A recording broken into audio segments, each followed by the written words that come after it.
All right, thank you so much. Now, you have a seat, kids. Now, I wanted to talk with everybody briefly about Shavuot. So,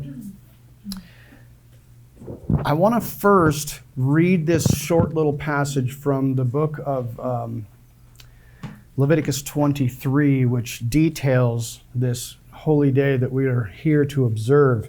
So the first thing is from Leviticus 23. If you have your camera on, you can turn it off now. Thank you very much. I did remember to press the record button. Thank you very much. Now here's what it says in Leviticus 23 and 15. It says, you must count for yourselves 7 weeks. Shavuot is just the plural of 7 sevens. From the day after the Sabbath, from the day that you brought the wave sheaf offering, they must be complete weeks. You must count 50 days until the day after the 7th day. That was last Shabbat, yesterday, or today, now. And then you must present a new grain offering to Yah.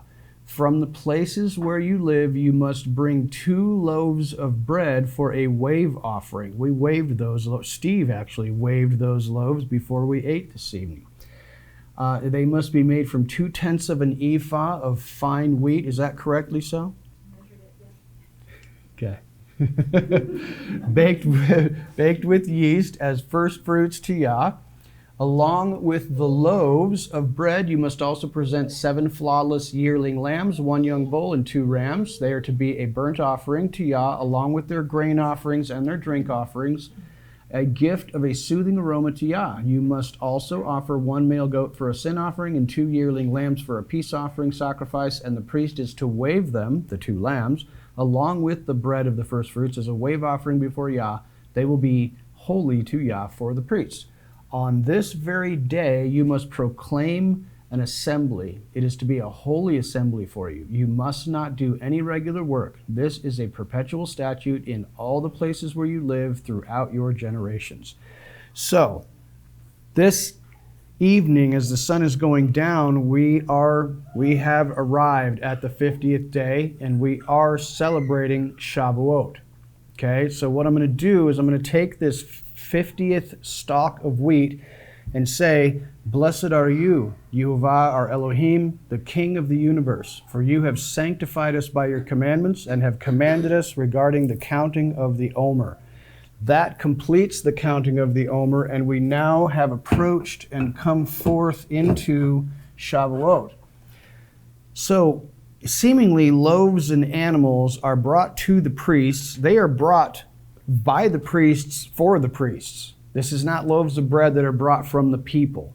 These are bought and paid for by the tithes, and these people are making the loaves themselves and then waving them for the whole congregation. These are not loaves of bread that are brought by people out there, because you'd end up with thousands and thousands of loaves of bread. This is a symbolic waving of 2 loaves that are leavened. Now, I'd like to share something with you, another brief passage that might give you a hint. Now, this is a different situation, but it is similar, okay? So this one is coming from Deuteronomy chapter 26, and I'd like to get your interpretation. This is for you guys. So think about this as I am reading Deuteronomy 26 for just a second.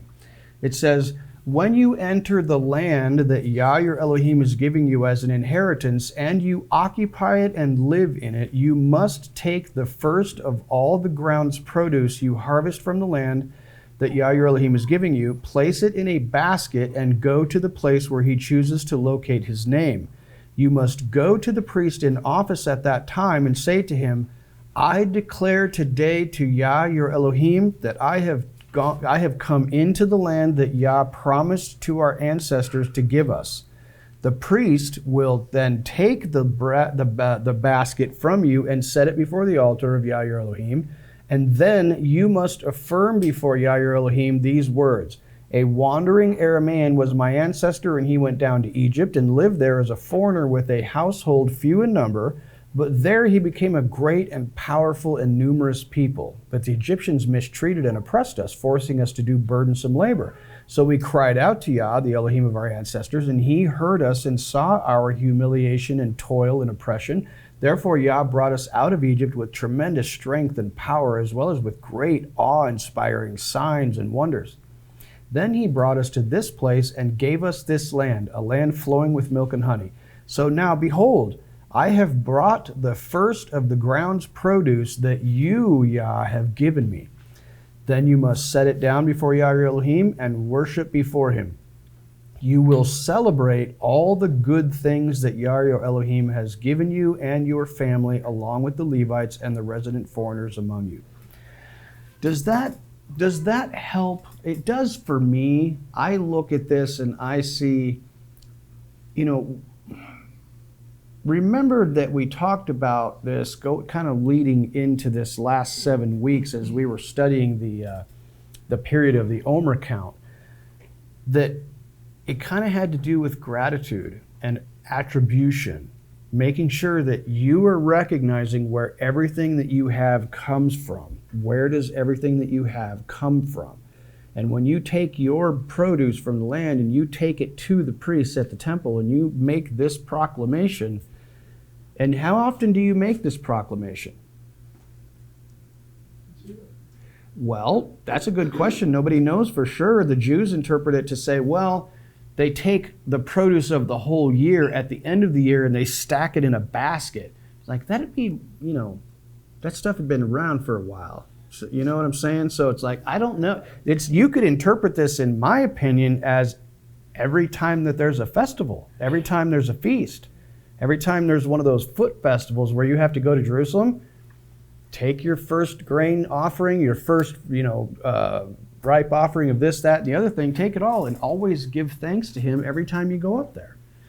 So if I had some money and I wanted to bring a part of it to the temple and say, Yah has blessed me, he has given me increase, whether I'm a farmer or I raise cattle or I work as an accountant, whatever. I make money, I take a part of it, and I make proclamation to the Lord and I say, this is what you have given me. I worked, and this is what I got from it, and here is a symbolic portion that I'm going to wave in the air, acknowledging where it came from you, right? Does that make sense? Now, that makes sense for your parents. Now, as kids, I know that many of you don't work yet, but I'm curious about this.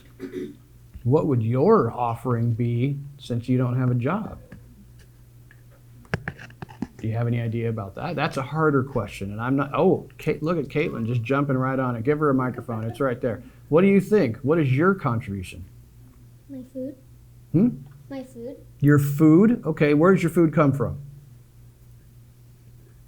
I mean, God ultimately, right? But who makes it for you? Do you make your own food? Do you cook? You cook sometimes yourself? Nice. That's impressive. So generally speaking, where does your food come from? Who makes it for you? Your mom? Does your mom make your food? I hope so. Lisel, they're throwing you under the bus over here. No, I'm assuming your mom cooks for you, right? Okay. How about you, Kevin? Is that accurate? Do you make your own food? Does mom cook dinner? Or do you cook dinner? No, I don't cook dinner. Does mom cook dinner for you? Yeah. Okay. So then, what are you grateful for? If your mom and dad are grateful that Father has given them the means to get food, whether they're growing crops or working a job and getting money, and they wave a symbolic portion of that to give thanks to Yah, what are you giving thanks for? Your mom and dad. That's correct. This is for you specifically, kids. Your way, if you could pick up your mom and dad and wave them. And that would be totally appropriate. Because you would be saying thank you to Father in heaven who has provided for you what you need. Fair enough? So, remember that on this very day, everyone is to give thanks. I will give thanks for Yah having given me everything that I need to feed my family. I thank him for giving me some words to feed you guys.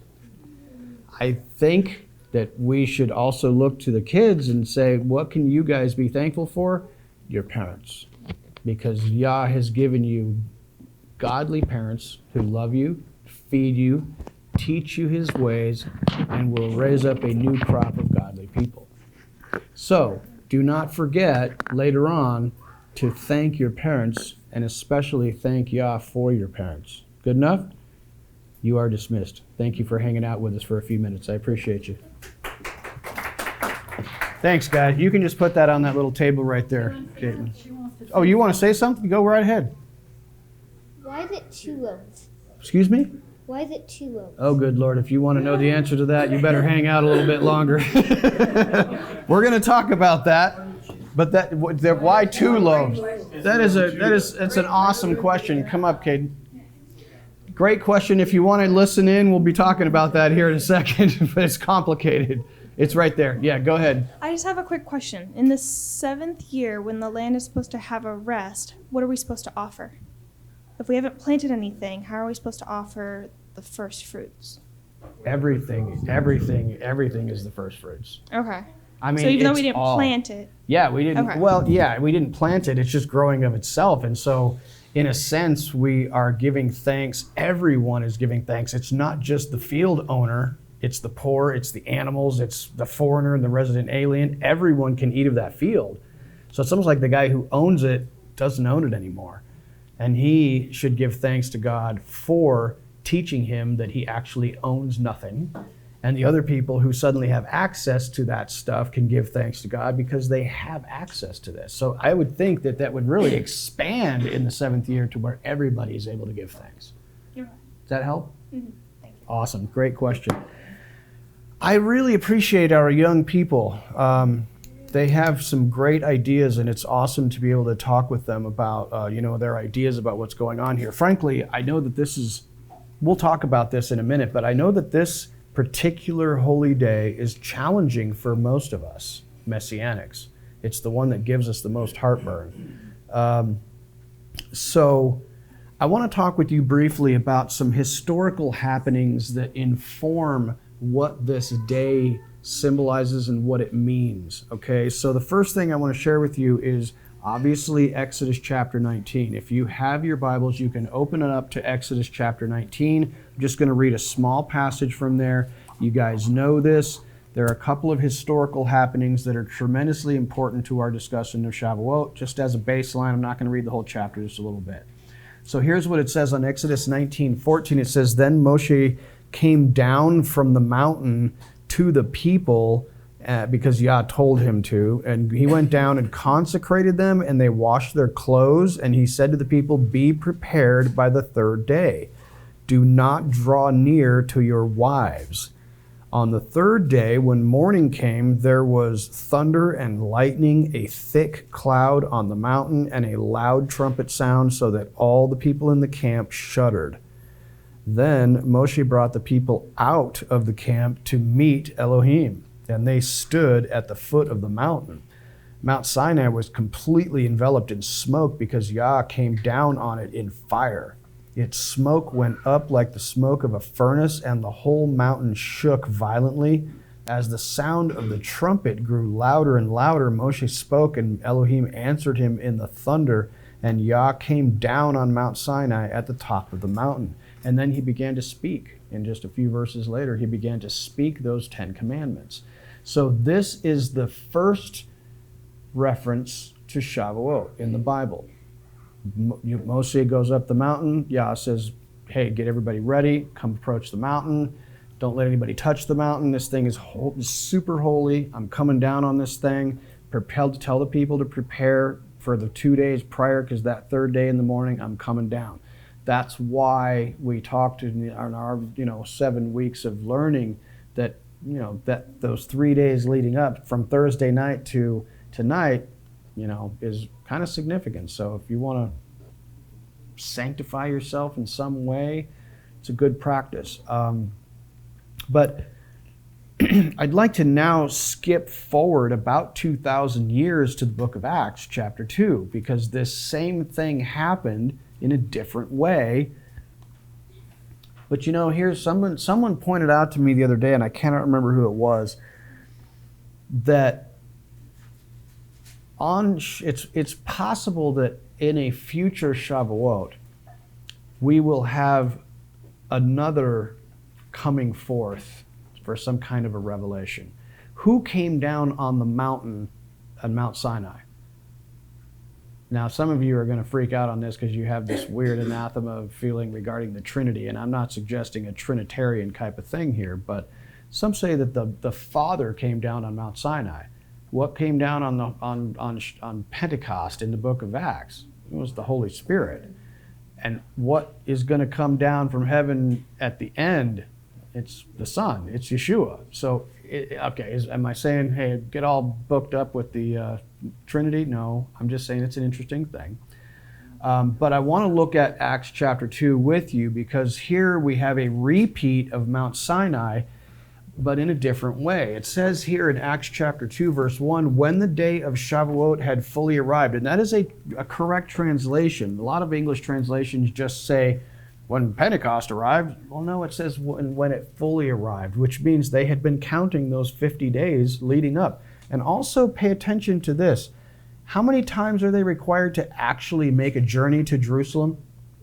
3 times in the year. Now, if they were there in Jerusalem for the Passover, and then you go home, and then you come back for Shavuot, and then you go home, and then you go back for Sukkot, but we know that when Yeshua died, he told them what?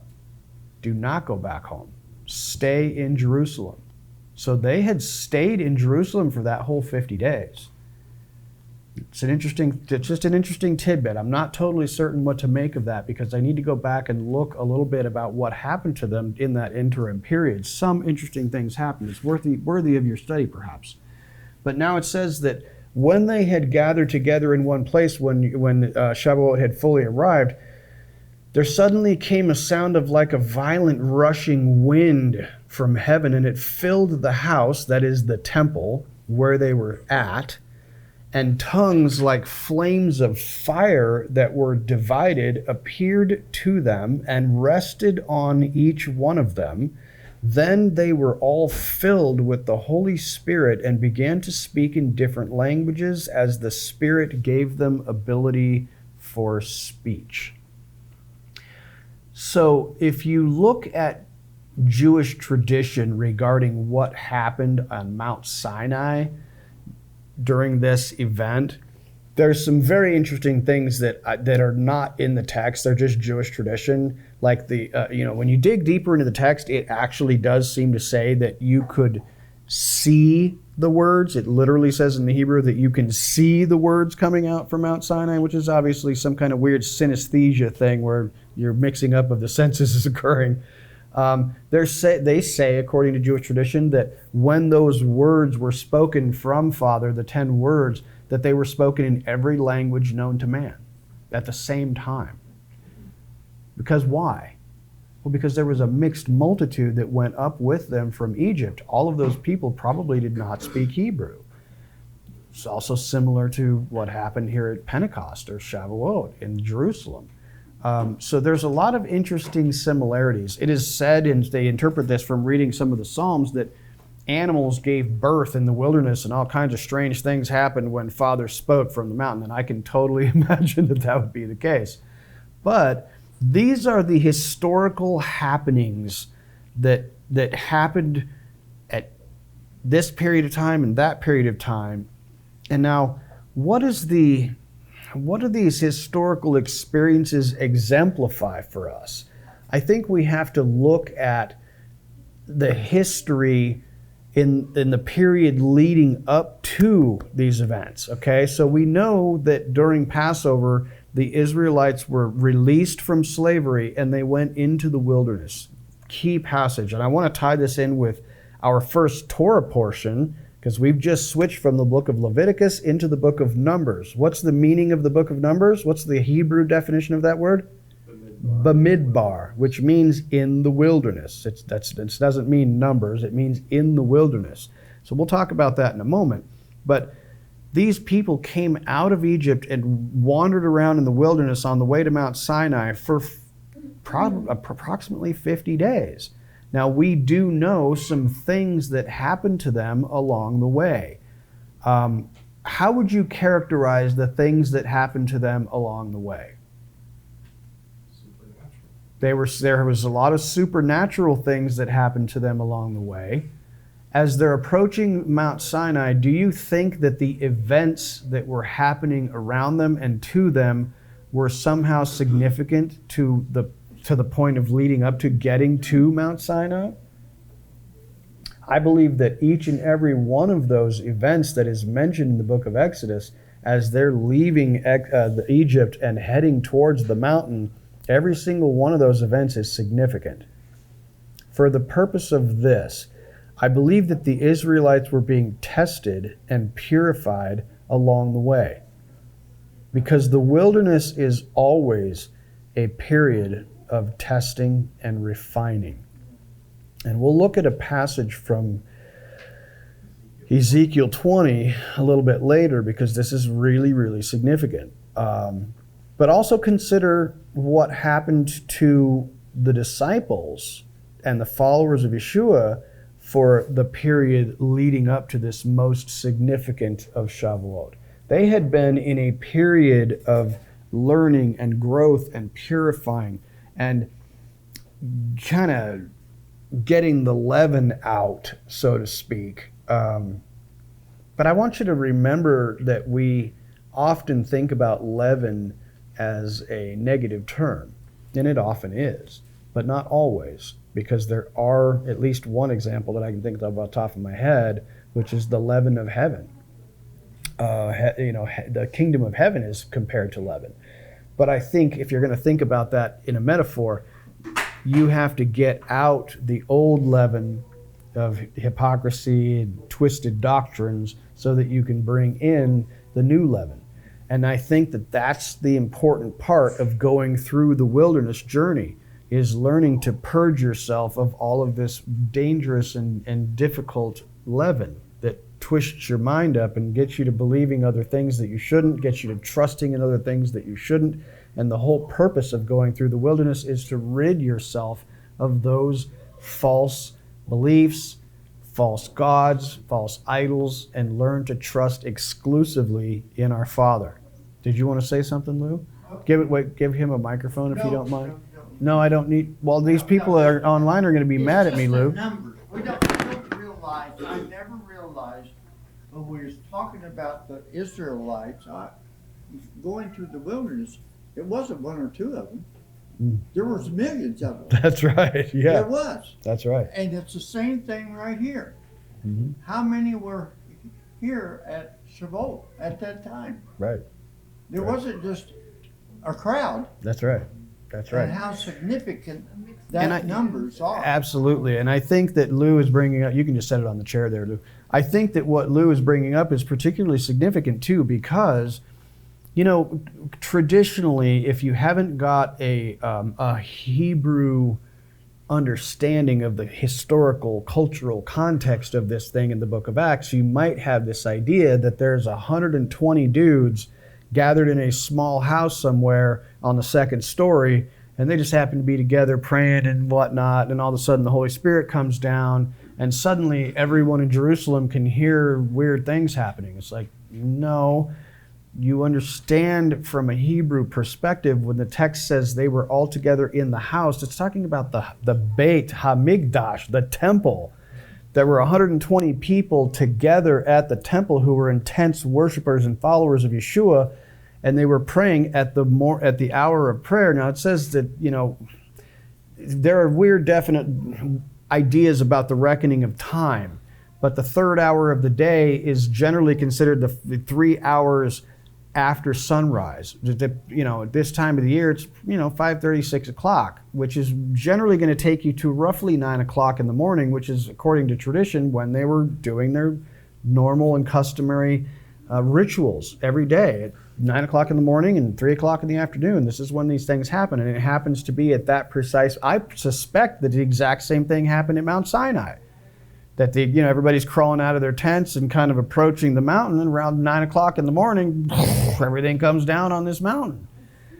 It makes a lot of sense. So when you look at these from the Hebrew roots perspective, you start to see some more deep things. And I think that all of these intense followers of Yeshua were at the temple when that's why you've got thousands of people and all these people going, we can hear these people talking in different languages. It's like it all makes sense now because they had to be there. Jews from all over the Roman Empire were required, religious ones anyway, to come to the temple during Shavuot. This is one of those 3 foot festivals where you have to go there.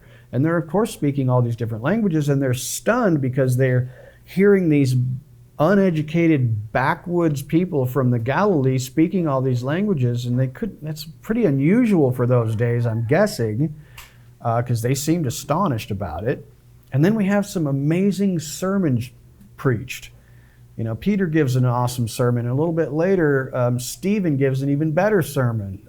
It's fascinating. You know, it's interesting to me that the sermon of both Peter and Stephen closely resemble that passage I just read from Deuteronomy 26, where you are required to make proclamation. My ancestor was a wandering Aramean. You're basically recounting your own history and what Yah did for your clan, your family. And now I am here to testify that it happened just exactly as he said it would. I have come to the land and things are growing. I have it right here, an example of all the blessings of Yah, and I'm giving thanks. This is just amazing to me. So when we look at these historical experiences, we see a people who have been prepared to receive, that they might receive what? New and pure revelation. They needed to be purified and refined and cleaned out some of their bad, old, stupid ideas and hypocrisy and misunderstandings. And there's one thing that is required for you to be able to prepare yourself to hear truth and powerful truth from our Father. What is it? Broken and contrite spirit. A broken and contrite spirit. Yep, that's a good way to put it. Humility. You have to recognize, I don't know anything. You might think you know a whole bunch of stuff, especially you people, the Hebrew roots people. We think we know everything, right? I know I do. I have to correct myself all the time. Not anymore. Yeah, and you know what? That's a sign of wisdom, because it took me quite a while. The first couple of years there, I had all figured out as a Hebrew roots knucklehead. But as I hopefully to continue to grow and learn, I realize, gosh, I really don't know anything. And that's a powerful thing that you must have, because you cannot be teachable if you don't realize you don't know much. So in regards to Shavuot, especially this year, I would say that it was different for me this year because I did something differently. And I know I've been talking about this for the last 7 weeks, and that is I have been getting together with a bunch of you guys and learning and talking about getting some of the leaven out in various areas of my life. It has been a most fruitful time for me. I really felt like the Omer count held more purpose for me as I gathered with you guys on Sunday mornings to talk about how can we voluntarily submit to the cleansing process rather than having to, because I do firmly believe this, he's gonna have his way with you. You can do it voluntarily or you can go the hard way. If you have to, we're all in the wilderness, and that's something we'll talk about in just a second. We are in the wilderness, and the wilderness experience can be very instructive, but it doesn't have to be really, really painful. If we are willing to humble ourselves and purge ourselves of all of these things that we think we know and be humble and learn from him, then maybe our time in the wilderness doesn't have to be that painful. We have that option. But unfortunately, like me, you might have to learn the hard way. It's just the way it works for a lot of us. We're stubborn, stiff-necked. We are therefore truly ancestors of the Hebrews. You can tell that we're Hebrews because we're stiff-necked and stubborn. That's how we learn, the hard way.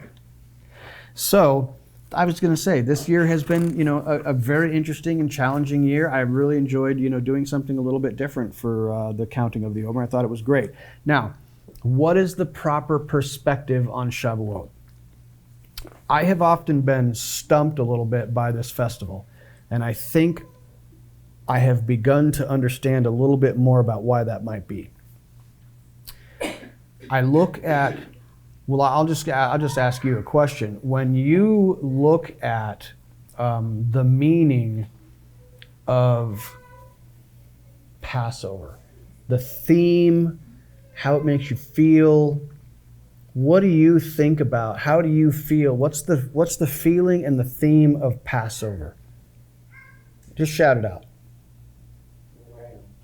Okay, Yeshua, our Lamb. What's forgiveness? Yes, redemption. How does it feel to you to be involved in Passover? Is it a time of rejoicing? Is it a time how would you describe that? Self-reflection. Okay. Cleaning out some leaven, a period of reflection. Is it a time of joy? Yeah, it is. Okay. So, and I know that we've talked about this before a few times. It's like Passover is often a period of joy because we look at our salvation and we recognize our redemption, but we also look at, well, our redemption came with somebody else's destruction. So it's kind of mixed together. It's Mourning. yes, their mourning and our rejoicing and gratitude. So Passover, that's an accurate reflection, as Tracy is saying, of what my experience has been with Passover for many years now, that I have this kind of mixed feeling about Passover. Now, when I say, talk to me about Sukkot, what do you say? Party time. It's party time. It's a time of rejoicing. It's a time of festivities and just having a great time. Now, think about what these festivals, there are 3 of them that are tied together to when you have to go to Jerusalem. These are the ones that are so important that you have to go to Jerusalem. But now consider the middle one, Shavuot. What are you supposed to feel here? What are you supposed to do here? I think, and you know what kind of made me think about this is like for years, I just treated Shavuot like a summer barbecue. I was out there barbecuing today.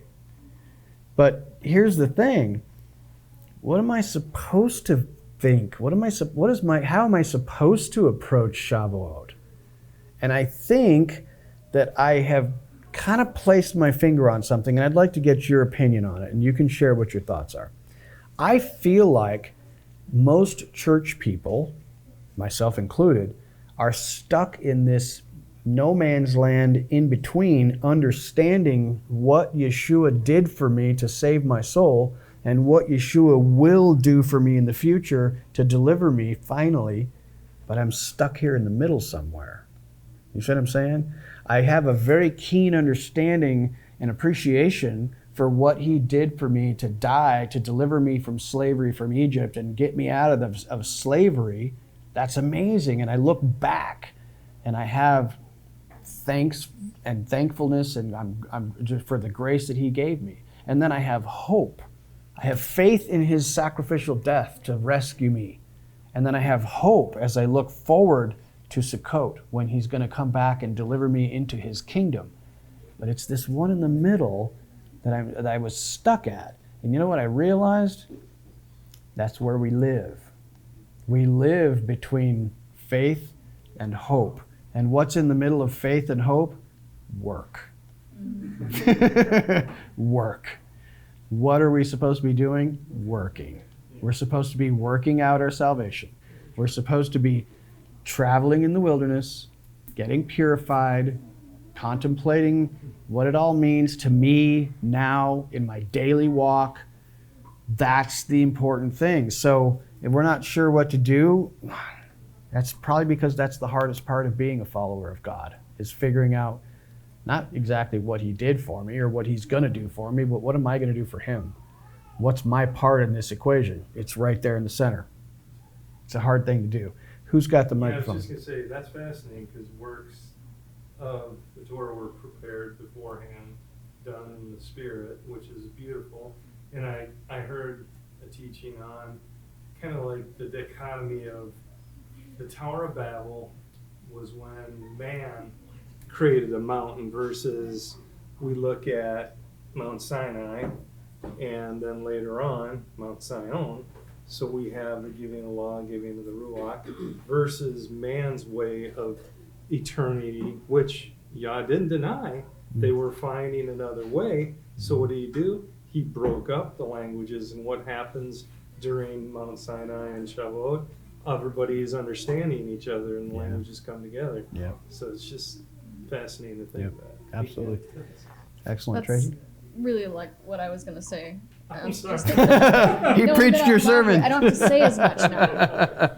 But you're asking, like, how do you feel about, so thinking about Shavuot, how you feel, I would say fear of the Lord. Like, think about what happened. Awe. And like you said, it's the undoing or renewing or whatever of what he did at Babel when he confused the language. That's a darkening.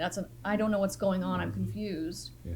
Now giving the Torah, that brings light to the eyes. That gives you understanding. That's the spirit that comes and teaches you. So now it's the opposite of that. And so now we have this salvation at Passover. We believe. We don't really know what's going on, but then we get to Shavuot and we get the Torah, and you're like, what? Yeah. And you get understanding, and then the Spirit comes and helps you learn how to walk in it. And so now we're like, I think, like you said, that's where we're at. But Good. there's that fear and awe and understanding, enlightenment. I think that comes with Right. it. Right. Mike, go ahead. Did you want to say something, Lonnie? Yeah. I'm coming back to you here for. It's a different one. Oh, okay. Yeah, I'll come right back to you, Mike. Just from their perspective, I'm just not Who's symbolically, they? not a metaphor. The Israelites. Oh, coming okay. out. Yeah. They come out with nothing. They have matzah. They have unleavened. They're grumbling the entire time. And now on Pentecost, on Shavuot, they have bread that they've made, and the difference in the flavor, the bread that you made is phenomenal. It is, and that's where the joy is. We can now have bread. I want to wave that in the air because I've been eating matzah for Passover, for the week of unleavened bread, and now we have something better. Not symbolic, just very matter of fact. Yeah. Yeah. Excellent. Did Lou? Oh, well, she touched on fear. Mm. I think we're now you said it, we have faith, hope, and work. It's kind of like now it's holy fear. Holy fear. That's a good way to Holy put it. fear. Reverence and holy fear. I like that. That's good insight. Good insight. Mike, do you want to pipe in there? Yeah, I was just going to comment on you talked about the events leading up to Mount Sinai. And I think one of the significant events is the manna, right? That this was a test to see if we were going to walk in his laws or not. And I think those days up to the word being given and the spirit being given is a form of training. Right. And then you land in this spot to see, okay, training is now over. What are you going to do with the gift that I just gave you?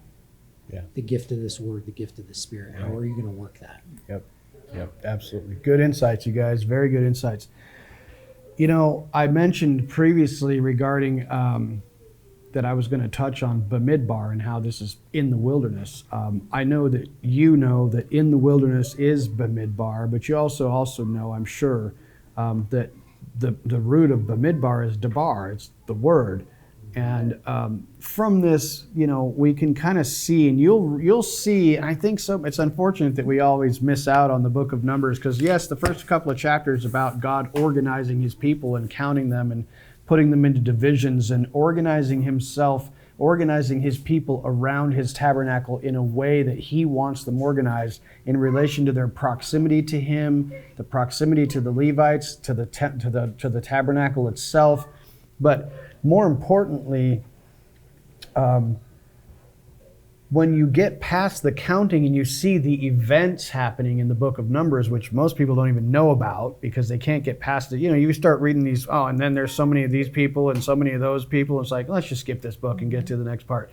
You missed some really, really important stuff, because immediately after the first couple of chapters of counting, you get what I think the whole book of Bamidbar is really all about, and that is learning to hear from Father in the wilderness. And this is directly related to that chapter, that passage in Ezekiel chapter 20.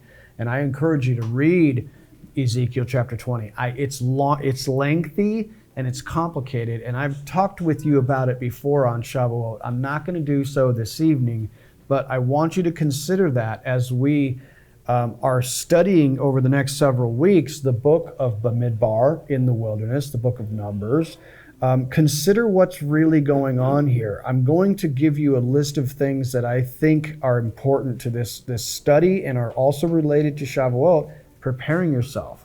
One, we can really only hear God in the wilderness. He said to you in his word, when you have eaten and you are full, you're going to forget me. This happens. When you have everything you need, you get self-sufficient and you forget about God. I do it all the time. I've done it multiple times in my life.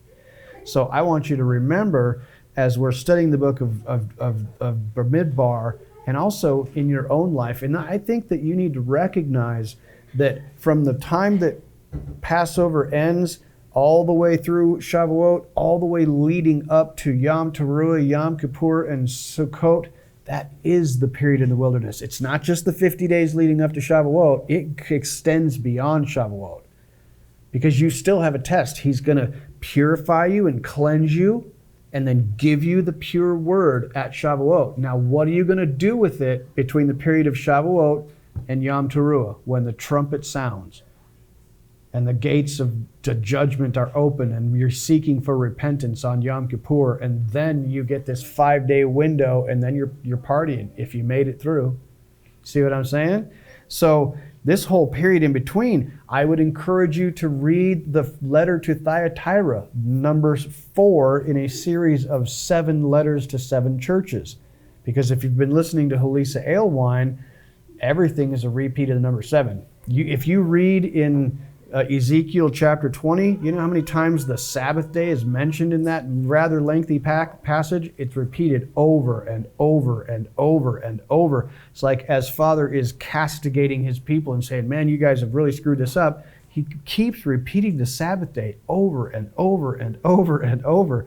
And it's like, man, the Sabbath day, this counting of sevens, the Shemitah, the Jubilee that we talked about last week, this is all so powerful. But I want you to bring to mind as we're reading Bamidbar, and also that you are in the wilderness, remember that being in the wilderness of the peoples, like you are right now in exile, is synonymous with being in the wilderness. You are in the wilderness of the people. It's the same thing, okay? So here's what we learn. We can really only hear from God in the wilderness. That's just the way things work a lot of times. This is a place where our comforts are often removed. The creature comforts are often removed in the wilderness. He might need to pull some things away from you in order to get you to listen. A place where our distractions are removed.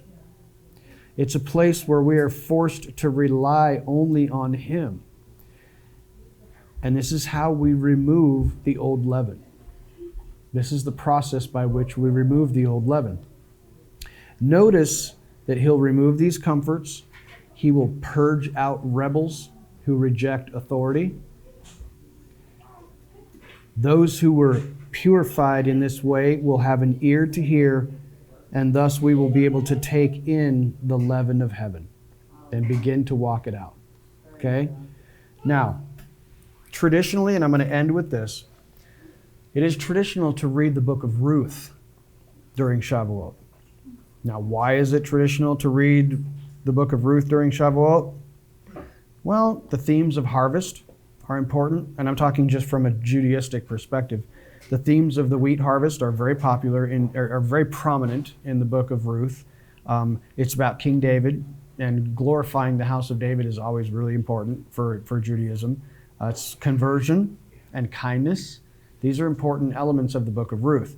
Now, I would like to show you some interesting parallels between everything that we've been studying for the last couple of weeks regarding the Shemitah year, the Yovel, the Sabbath, being in exile.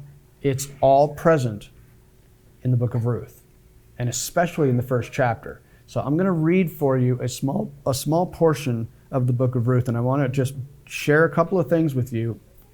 Read the book of Ruth tomorrow. It's a wonderful, wonderful book, and especially when you dig into it and you kind of see some of these things behind the curtain. So let me share my screen with you, and I'm just going to read a portion of the book of Ruth, chapter 1. So if you have your Bible, you can open it up to the book of Ruth, chapter 1, and I'll share this with you just a little bit. Now it says here in Ruth 1:1, during the time of the judges, there was a famine in the land of Judah. Why would there be a famine in the land of Judah? This is a period of judgment. Remember that Father told us in Leviticus chapter 26 that if you do these things, all these wonderful things will happen. If you don't, you'll have no rain, your crops will dry up. So these people are under judgment. And a man from Bethlehem in Judah went to live as a resident foreigner in the region of Moab, along with his wife and his 2 sons. What does this signify? They're going into exile. Their land has dried up because of disobedience, and they are under judgment, and they are now self-exiling. Okay? The land will no longer support them, so they are forced to leave to go find sustenance somewhere else. Now, this man, along with his wife and his 2 sons, left. His name was Elimelech. Elimelech. What does that mean? My God is king.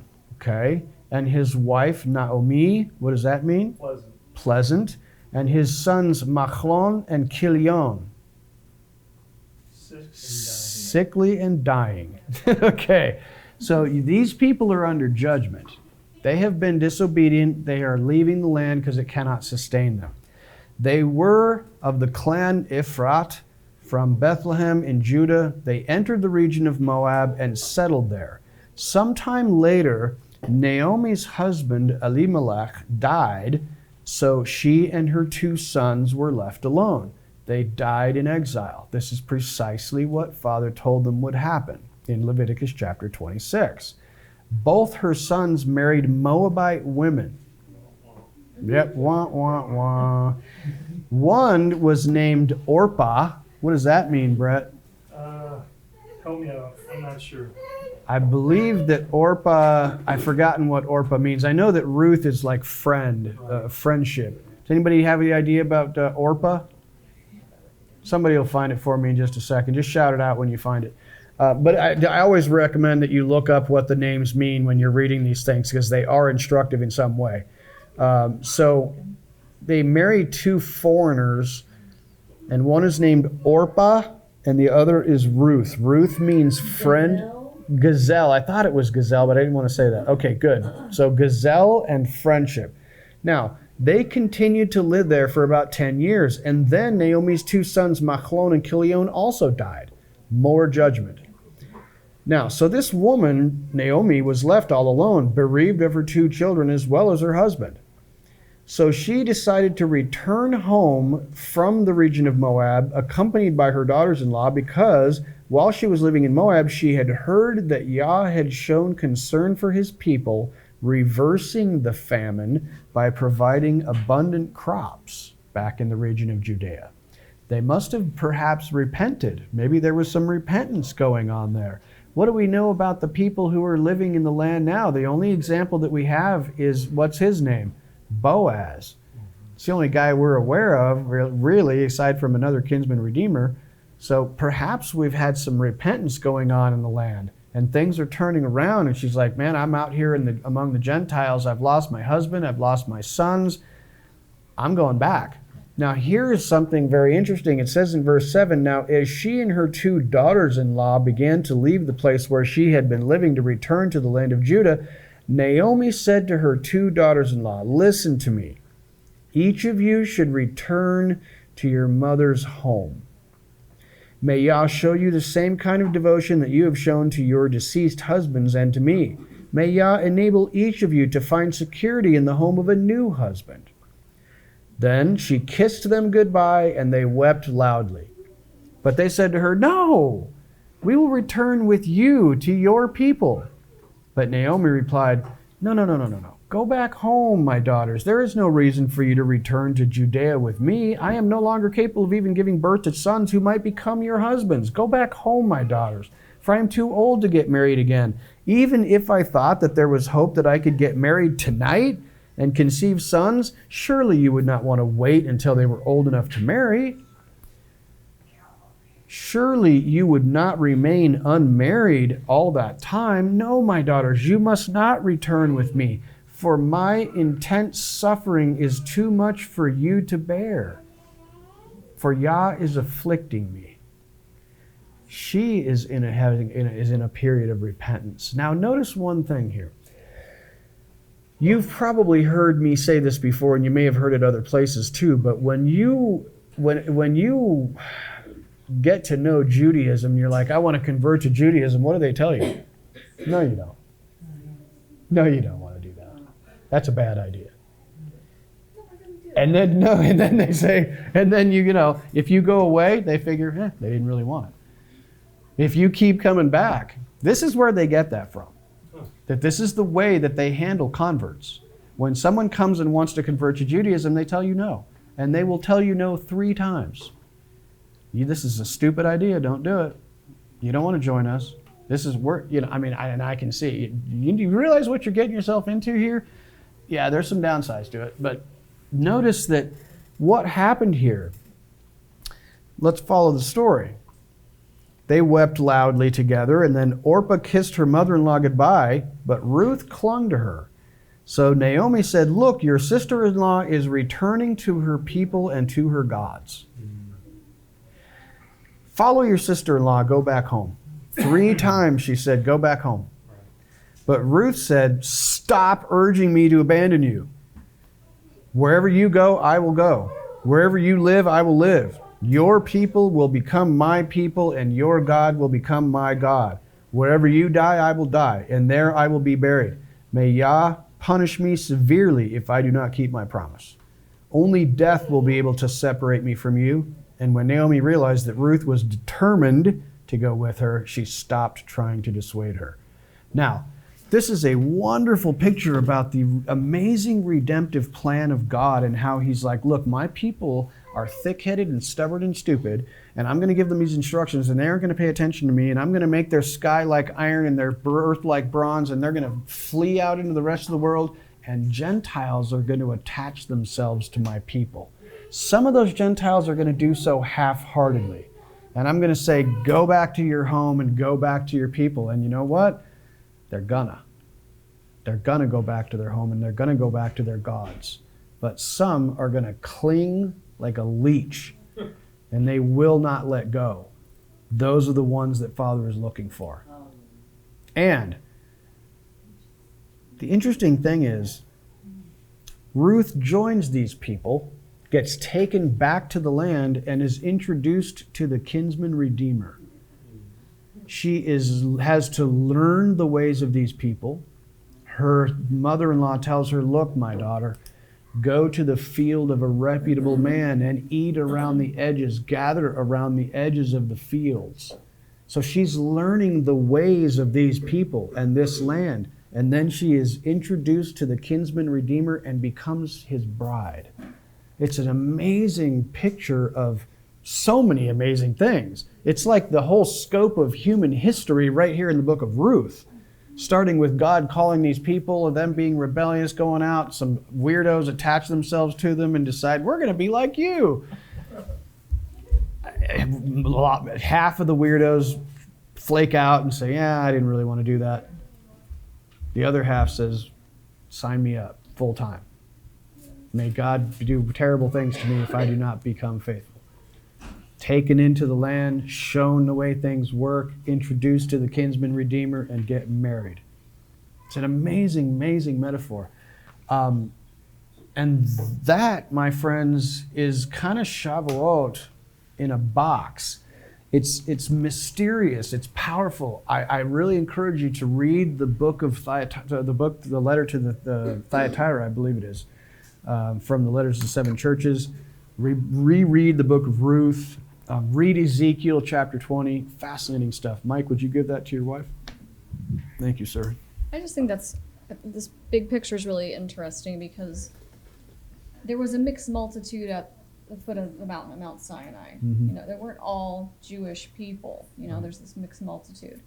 And it says in Exodus that they saw the thunderings, and very comparable to Acts 2 when they all heard in their own languages. So there are these, you know, it's different nations and whatnot coming to this feast. And I think that's there's this connection to this feast specifically to bringing in the Gentile nations. Yeah. And I do think it's related possibly to those waving of the two loaves because you know, I think Brett mentioned the two houses. Right. I think that's very likely that's representing us now, kind of in a way, and the two tablets of testimony. Right. But Israel became like the prodigal son; they became lost among the nations. So this is like the coming back together.